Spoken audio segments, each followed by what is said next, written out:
हरे कृष्णा। जगत गुरु शिल प्रभुपाद महाराज की जय। जय राधा माधव कुंज विहारी। जय राधा माधव कुंज विहारी।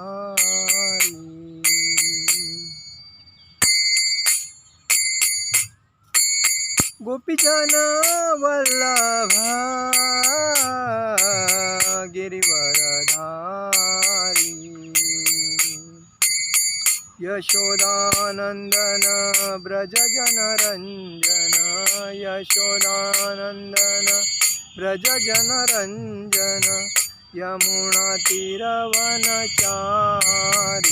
जय राधा माधव कुंज विहारी। हरे कृष्णा कृष्णा कृष्णा हरे हरे। हरे राम राम राम हरे हरे। हरे कृष्णा कृष्णा कृष्णा हरे हरे। हरे राम राम राम हरे हरे। हरे कृष्णा कृष्णा कृष्णा हरे हरे। हरे राम राम राम हरे हरे। जय ओम विष्णुपाद परमहंस परिव्राजकाचार्य अष्टोत्तरशत श्री श्रीमद भक्ति चरणारविंद भक्ति वेदांत स्वामी अभय चरणारविंद भक्ति वेदांत स्वामी शील प्रभुपाद महाराज की जय। जय ओम विष्णुपाद परमहंस परिव्राजकाचार्य अष्टोत्तरशत श्री श्रीमद भक्ति सिद्धांत सरस्वती ठाकुर शील प्रभुपाद महाराज की जय। अनंत कोटि वैष्णव वृंद की जय। नामाचार्य शील हरिदास ठाकुर की जय। प्रेम से कहो श्री कृष्ण चैतन्य प्रभु नित्यानंद श्री अद्वैत गदाधर श्रीवासादि गौर भक्त वृंद की जय। श्री श्री राधा कृष्ण गोप गोपीनाथ श्याम कुंड राधा कुंड गिरि गोवर्धन की जय। यमुना धाम की जय। नवदीप धाम की जय। अयोध्या धाम की जय। गंगा देवी की जय। यमुना देवी की जय। तुलसी देवी की जय। भक्ति देवी की जय। शक्ति देवी की जय। हरिनाम संकीर्तन की जय। गौर प्रेमानंद हरि हरि बोल। समवेद भक्त वृंद की जय। समवेद भक्त वृंद की जय। समवेद भक्त वृंद की जय। श्री गुरु गौरांग की जय। ओम अज्ञानतिमिरान्धस्य ज्ञानञ्जनशलाकया चक्षुरुन्मीलितं तस्मै श्री गुरुवे नमः। श्री चैतन्य मनोभीष्टं स्थापितेन भूतले स्वयं रूप गदामहं ददाति स्वपदान्तिकमहं वन्देह श्रीगुरु वैष्णवञ्च। श्री रूप सागर जात सहगण रघुनाथावीन सावधीत परिजन सहित कृष्ण चैतन्य देव श्री राधा कृष्ण प्रादान सहगण ललिता विशाखान्वितांच। हे कृष्ण करुणा सिंधु दीनबंधु जगतपते गोपेश गोपिका कांत राधा कांत नमस्ते। तप्त कांचन गौरांगी राधे वृंदावनेश्वरी विशुभानुसुते देवी प्रणमामि हरिप्रिये। वाञ्छाकल्पतरुभ्यश्च कृपा सिंधु ये भवच पतितानां पावनेभ्यो वैष्णवेभ्यो नमो नमः। नमो महावदन्याय कृष्ण प्रेम प्रदायते कृष्णाय कृष्ण चैतन्य नामने गौरनिश्वे नमः। हे जय श्री कृष्ण चैतन्य प्रभु नित्यानंद श्री अद्वैत गदाधर श्रीवासादि गौर भक्तवृंद। हरे कृष्ण कृष्ण कृष्ण हरे हरे हरे राम नाम राम। श्री श्री गौर निताई भगवान की जय। श्री श्री कृष्ण बलराम जी दोनों भैया भगवान की जय। ललिता विशाखा श्री श्री राधा श्याम सुंदर जी भगवान की जय। श्री श्री जगन्नाथ जी सुभद्रा बलदेव जी भगवान की जय। ओम नमो भगवते वासुदेवाय। ओम नमो भगवते वासुदेवाय। ओम नमो भगवते वासुदेवाय। आज हम लोग बात करेंगे जब भक्ति रसामृत सिंधु इसके ऊपर। जब सुखदेव गोस्वामी परीक्षित महाराज जब उनको मरने के मतलब अंत उनका नज़दीक उनको दिख रहा था और उस टाइम कलयुग चालू हुआ था। तभी जब सुखदेव गोस्वामी मरणाभिमुख परीक्षित महाराज परीक्षित को उनके कर्मों के विषय में शिक्षा देते थे। मतलब परीक्षित महाराज से सुखदेव गोस्वामी ने परीक्षित महाराज की भेंट अपने मृत्यु के 1 सप्ताह पूर्व की थी। कितने? 1 हफ्ता पहले ही की थी सुखदेव गोस्वामी ने परीक्षित महाराज की भेंट। और राजा घबराया हुआ था। साहजिक है, कोई भी अगर मृत्यु आता है तो आदमी तुरंत घबराता है, अभी क्या होएगा, किसका नाम लेना है, क्या है, उसको दिमाग में आता नहीं, वो डर जाता है। राजा घबराया हुआ था कि मृत्यु होने के पूर्व क्या करना चाहिए, उसको समझ में नहीं आया था। वहाँ पर अनेक मुनि भी आ गए थे, किंतु कोई भी उन्हें सही निर्देशन नहीं दे रहा था। तब सुखदेव गोस्वामी ने उन्हें यह निर्देश दिया, हे राजन, यदि आप अगले सप्ताह निर्भीक होकर मृत्यु का सामना करना चाहते हैं तो मृत्यु के समय वास्तव में सभी लोग भयभीत रहते हैं, तो आपको चाहिए कि अविलंब ईश्वर का श्रवण, कीर्तन तथा स्मरण करना चाहिए। क्या बोले? अगर आपका मृत्यु नज़दीक आया है, आपको मालूम है 7 दिन के बाद मैं मरने वाला हूँ, तो आपको क्या करना चाहिए? अविलंब ईश्वर का श्रवण, कीर्तन तथा स्मरण शुरू करना चाहिए। भगवान का श्रवण, कीर्तन और स्मरण करना चाहिए। यदि कोई हरे कृष्ण का कीर्तन और श्रवण करे तथा भगवान कृष्ण का सदैव स्मरण करे तो वह किसी भी क्षण आने वाली मृत्यु से डरता नहीं है। क्या बोले है कि अगर वो मृत्यु के वक्त भगवान श्री कृष्ण का स्मरण, कीर्तन या श्रवण करे तो उसको मृत्यु से कोई डरने की ज़रूरत नहीं है। क्योंकि सुखदेव गोस्वामी ने परीक्षित महाराज से कहा कि भगवान श्री कृष्ण ही, इसीलिए भगवान श्री कृष्ण ही मनुष्य को सदैव कृष्ण के विषय में श्रवण करना चाहिए। मनुष्य को किसके? भगवान श्री कृष्ण के विषय में ही श्रवण करना चाहिए, न कि देवताओं के। मतलब हम लोग क्या करते हैं, भगवान श्री कृष्ण का नाम लिया तो वो चोर है, वो बराबर नहीं, वो भगवान नहीं है, वो ऐसा बोल के उनको नाम रखते हैं। लेकिन साक्षात भगवान कौन है? सर्व शक्तिमान, सर्व पुरुषोत्तम, पूर्ण पुरुषोत्तम भगवान कौन है? कृष्ण भगवान है। और बाकी सब जो देवताओं का जो हम लोग स्वार्थ के लिए आराधना करते हैं, भक्ति करते हैं, वो खाली ये माया जाल में फंसे हुए लोग हैं ना, वही करते हैं। जो सच्चा भक्त है, शुद्ध भक्त है, जो दिल से भगवान की ही भक्ति करता है, वो खाली कृष्ण, राम, विष्णु को ही भक्ति करेगा, बाकी किसकी करेगा नहीं। और जो देवता की भक्ति करते हैं उसको मूर्ख कहते हैं, और वही सदैव देवता के नित्य सेवा में रहेगा। तो सुखदेव गोस्वामी क्या कहते हैं कि अगर आपका 7 दिन के बाद अगर मृत्यु है तो आप डरो मत, बिंदास भगवान का स्मरण, श्रवण और कीर्तन करते रहो, कोई नुकसान नहीं होगा।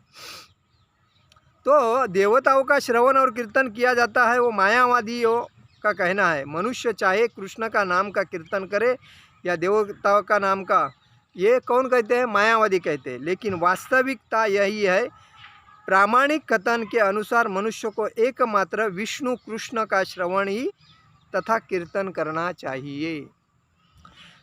सुखदेव गोस्वामी ने परीक्षित महाराज को राय दी कि मृत्यु से निडर बनने के लिए मनुष्य को सभी प्रकार से भगवान कृष्ण का ही श्रवण, कीर्तन तथा स्मरण करना चाहिए। हर एक का परमात्मा कृष्ण भगवान है। कृष्ण को ईश्वर अर्थात परम नियंता भी कहा गया है। हर एक के हृदय में स्थित होते हैं। इसीलिए यदि हम किसी तरह से कृष्ण के प्रति अनुरक्त हो ले तो हमें समस्त संकटों से मुक्त कर देंगे। अन्य लोग सदैव विनष्ट होते हैं। विनष्ट का अर्थ है मनुष्य का जीवन पाकर व्यक्ति अपना सुअवसर खो देता है। देखिए, हम लोग 84 लाख योनि के बाद इस मनुष्य जीवन में आए हैं, और जीवन में क्यों आए हैं? तो भगवान श्री कृष्ण का ही भक्ति करना है हमें, और भागवत धाम जाना है। उस बेसिस पे हम लोग ये मनुष्य के जीवन में भगवान ने हमें 84 लक्ष होने के बाद मनुष्य जीवन दिया है। लेकिन हम लोग एक बार माया जाल में आने के बाद भगवान कौन है और देवता कौन है इसको ही भूल जाते हैं, और इसके बाद में हम देवता की पूजा करते हैं, भगवान को साइड में रखते हैं। तो इसीलिए सुखदेव गोस्वामी परीक्षित महाराज को बोलते हैं, जो आदमी निडर होके भगवान श्री कृष्ण का ही भक्ति करता है उसको डरने की कोई ज़रूरत नहीं है। वो बिंदास मृत्यु को गले लगा सकता है।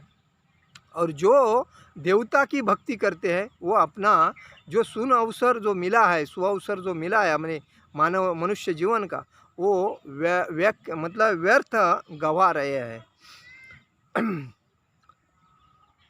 यह ज्ञात नहीं रहता कि वृक्ष बनेगा या मतलब 84 लाख योनि में जब आदमी जाता है तो उसको ये नहीं रहता है कि वृक्ष में जाऊंगा, कीड़ी मुंगे के जीवन में जाऊंगा, कोई जानवर के जीवन में जाऊंगा, क्योंकि 84 लक्ष योनि में कोई भी योनि में भगवान आपको भेज सकते। लेकिन अगर आपका नित्य भगवान की सेवा ही आप करते हैं, कृष्ण भगवान की, तो आपको कोई योनि में जाने की ज़रूरत नहीं। जब आप जाओगे तो भागवत धाम जाओगे और उसके बाद आपको मनुष्य जीवन मतलब पुनरच जन्म पुनरच मरण, इस चक्कर में फंसने की कोई ज़रूरत नहीं। ये भगवान अपने मुंह से बोलते हैं।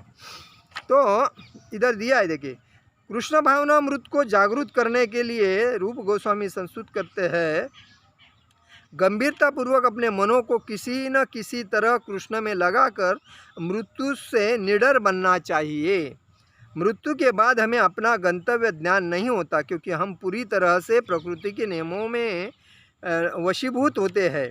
एकमात्र भगवान कृष्ण की प्रकृति के नियमों के नियामक, अतएव गंभीरतापूर्वक कृष्ण की शरण में जाते हैं तो हमें अनेकानेक योनियों में वापस फेंके जाने का भय नहीं रहता। इसीलिए निष्ठावान भक्तों को निश्चित रूप से कृष्ण के धाम में भेजा दिया जाता है। देखिए, मतलब जो आपको जन्म मिला है उस जन्म में अगर कृष्ण भक्ति करते हैं तो आपको 84 लक्ष योनि में वापस भेजा नहीं जाएगा, डायरेक्ट गॉड होम आप जाओगे, मतलब भगवान के घर में ही जाओगे जहाँ से आप आए थे। और ये जो चक्कर में घूम घूम के आप कौन से योनि में इतने हज़ार साल थे आपको ही पता नहीं, लेकिन अभी आप मनुष्य जीवन में हैं, मनुष्य प्राणी में, बुद्धिमान मनुष्य प्राणी के जीवन में है, तो आप ये जान सकते हैं कि मुझे भगवान कृष्ण की भक्ति करनी है, बाकी किसकी नहीं, और मुझे भागवत धाम जाना है, ये बात है। तो ऐसा कहा गया है। पद्म पुराण की संस्तुति की है, मनुष्य को चाहिए कि वह अपने मन को ध्यान द्वारा सदैव विष्णु के स्वरूप पर स्थिर रखे, उसे क्षण भर भी न भूले। चेतना की यह अवस्था समाधि कहलाती है। समाधि किसको कहती है? हम लोग जो चांटिंग करते हैं, ये माला लेके, देखिए ये हम लोग माला लेते हैं और चांटिंग करते हैं, हरे कृष्णा कृष्णा कृष्णा हरे हरे, हरे राम राम राम। तभी हमारा मन किधर रहता है? चारों तरफ घुमा रहता है। कल मैं किससे व्यवहार किया था, परसों मैं किसको मिला था, कौन मुझे पैसा देने वाला है और किससे मेरा फ़ायदा होने वाला है, वो हम लोग चांटिंग करते हैं, लेकिन मन किधर रहता है? उधर। लेकिन हमारा जो मन होना चाहिए किधर? भगवान के इसके ऊपर, विग्रह के ऊपर। तो भगवान जब आप चांटिंग करते हैं या भक्ति करते हैं तो आपका पूरा ध्यान किधर भी हो, लेकिन आपका कॉन्संट्रेशन भगवान के समाधिस्थ होके भगवान के चरण में होना चाहिए, तभी आपका फ़ायदा होगा, वरना नहीं। अभी देखिए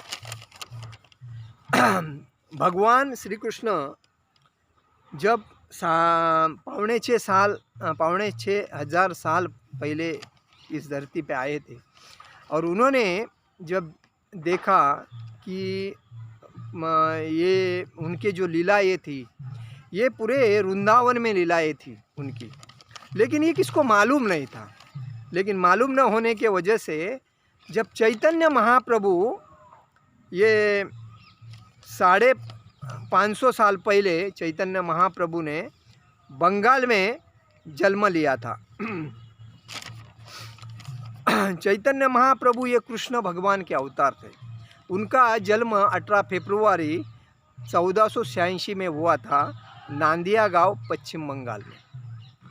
और गौर निताई ये बलराम भगवान के अवतार थे, उनका भी बंगाल में ही जन्म हुआ। उसमें श्री अद्वैत प्रभु जी ये हरिदास ठाकुर के अवतार थे, उनका भी उधर ही जन्म हुआ था बंगाल में। गदाधर पंडित जी का भी श्रीमती राधा रानी का अवतार है, उनका भी उधर। श्रीनिवास आचार्य नारद मुनि के अवतार थे, उनका भी हुआ था। भक्ति ये क्या है?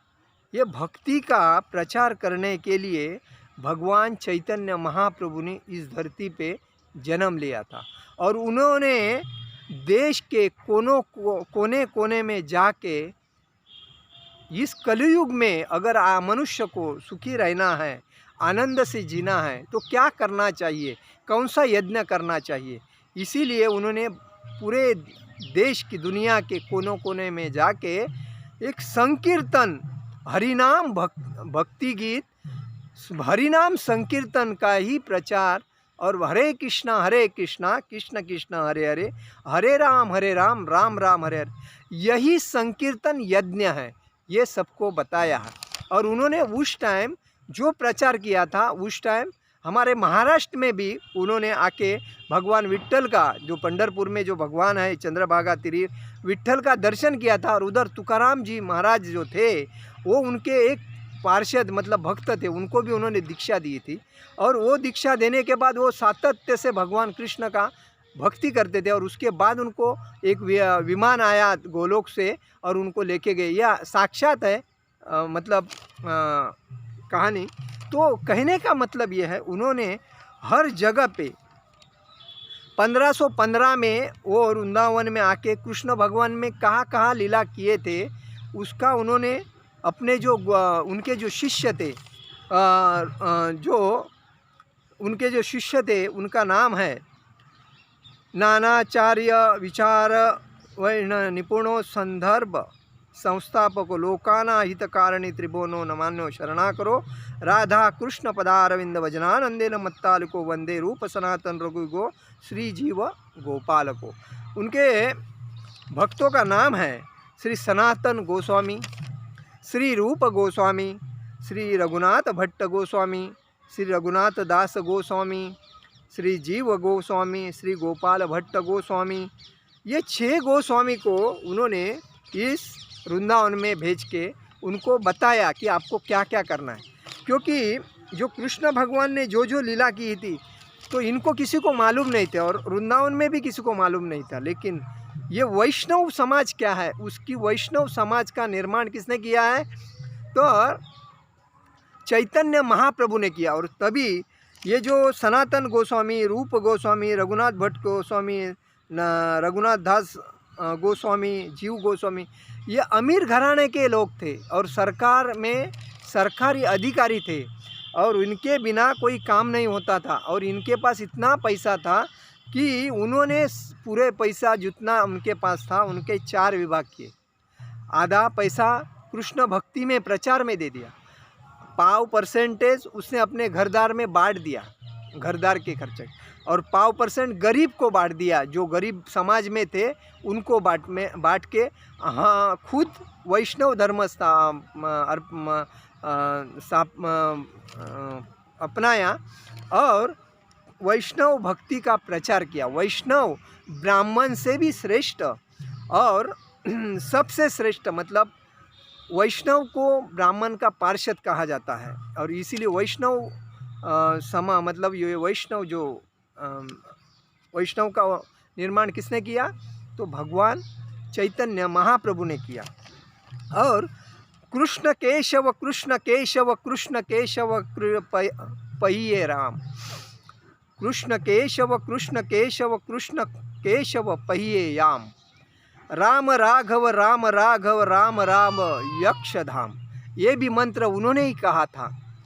तो उन्होंने 6 गोस्वामी को हर जगह पे मतलब एक स्थान दिया था कि आपको इधर ये काम करना, ऐसा करके 6 गोस्वामी ने पूरा वृंदावन में भगवान ने कहाँ जो लीलाएं की थी उनको साक्षात्कार करके भक्ति करके लोगों को भक्ति कैसी ये कलयुग में कैसी भक्ति करनी है उनका साक्षात्कार करके बताया।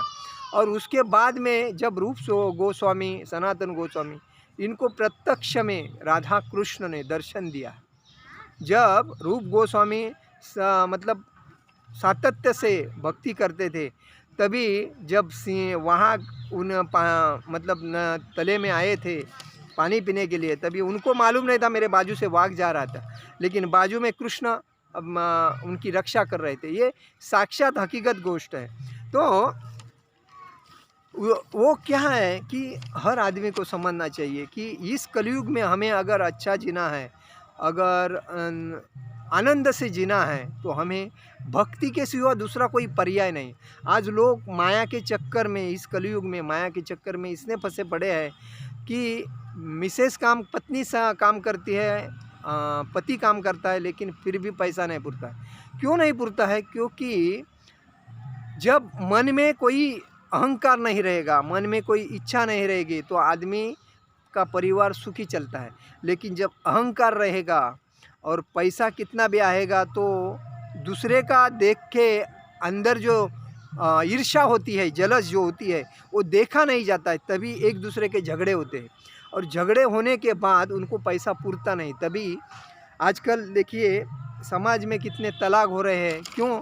क्योंकि हस्बैंड वाइफ को, मतलब पत्नी को सुखी नहीं रख सकता है, और पत्नी पति को सुखी नहीं रख सकता है, इसके लिए तलाक होते हैं। इसका कारण एक ही है कि समाज में देखिए आज जितने वस्तुएं आए हैं, उनके जो मालिक है वो ऐश्वर्य में जीते हैं। क्यों जीते हैं? क्योंकि उन्होंने आपको ये वस्तु दी है और वो आपने खरीद करके आप उसके अंदर में घुसे पड़े हैं, और उन्होंने आपसे पैसा कमाने का बुद्धि लगाया, और उस बुद्धि से वो एंजॉय कर रहा है, और इसी वजह से वो सुखी है, आप दुखी है। तो उससे बेटर है जब कोई भी चीज़ आती है, मार्केट में आती है या सामने वाले के पास आती है कि कोई लेता है, तो उसकी अपेक्षा ही नहीं करना चाहिए। हम एक वैष्णव, हम क्या है, ये शरीर है, ये शरीर मांस का बना हुआ मांस का हुआ गोला है, और इसके अंदर आत्मा है। ये आत्मा है, वही हम है, हम बाकी कुछ नहीं। ये तो आज है तो कल नहीं, क्योंकि 84 लक्ष घूमने के बाद हम लोग एक मनुष्य जीवन में आए हैं।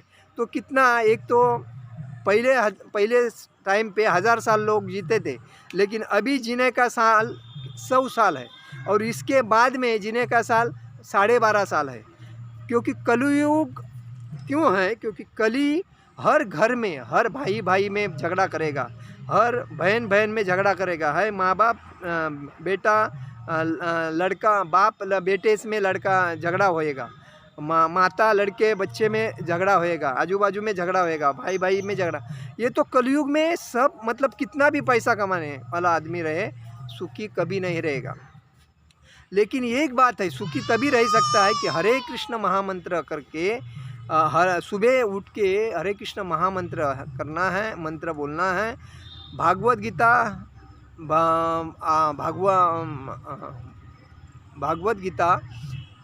गीता और श्रीमद् भागवतम इसको पढ़ना है। भक्ति रसामृत सिंधु इसको पढ़ना है। चैतन्य चरितामृत को पढ़ना है। ऐसे अध्याय पढ़ने से जब ज्ञानी हो जाएगा तभी कोई इच्छा नहीं रहेगी, और इच्छा नहीं रहने से आदमी सुखी हो सकता है। इच्छा रहने से और जलस करने से आदमी कभी सुखी नहीं होएगा। इसके लिए इसमें क्या दिया है देखिए, वर्ण तो 4 है, भगवान को जानना है हर व्यक्ति को, तो 4 वर्ण में भगवान को जान सकते हैं हम। भगवान को निरंतर स्मरण करना और उन्हें एक क्षण भी नहीं भूलना चाहिए। वैसा तो मुनि ने राजा को कहा था कि 4 वर्ण हैं, ब्राह्मण, क्षत्रिय, वैश्य और शूद्र। ब्राह्मण ये भगवान का सर होता है, ये सिर जो है ये ब्राह्मण होता है, और क्षत्रिय भगवान की बाहें होती है, हाथ होते हैं, और वैश्य भगवान की कमर होते हैं, और शूद्र जो होते हैं वो भगवान के पाँव होते हैं। जैसा सन्यासी, वानप्रस्थ, गृहस्थ और ब्रह्मचारी ये जो कहते हैं, तो सन्यासी में भगवान का सर होता है, वानप्रस्थ भगवान के बाहें होते हैं, और गृहस्थ भगवान की कमर होते हैं, और ब्रह्मचारी भगवान के पाए होते हैं। और ये जो है, ये भगवान सर्वव्यापी है, लेकिन जो जानता है उसको समझता है। तो हमने भगवान को देखा ही नहीं, ऐसा बोलते हैं। आज देखिए समाज में ब्राह्मणों के ऊपर अन्याय करते हैं। ब्राह्मण का फर्ज क्या है, ब्राह्मण का कर्तव्य क्या है?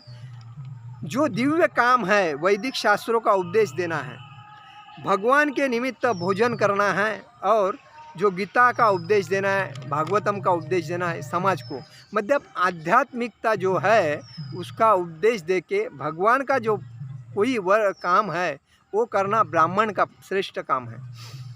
क्षत्रिय का काम क्या है कि माया के प्रहारों में जो लोग फंसे पड़े हैं उसको रक्षा देनी है।